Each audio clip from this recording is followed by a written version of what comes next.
Worried about falling for a scam on Fiverr? While most buyers are legitimate, knowing the red flags protects your time and business.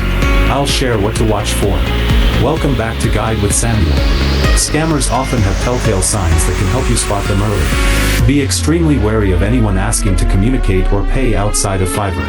This is a direct violation and is almost always a scam. Watch for buyers asking for free samples of paid work or sending suspicious links that ask for your login information. A crucial pro tip: trust your gut.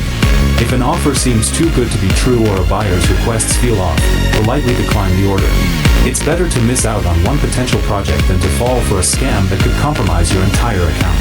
And just like that, you can filter out bad actors and focus on serious clients. Avoiding scams is about staying on platform and trusting your instincts.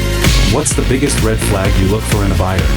For your final question, subscribe for our next video on how to report plagiarism on Fiverr. Thanks for watching.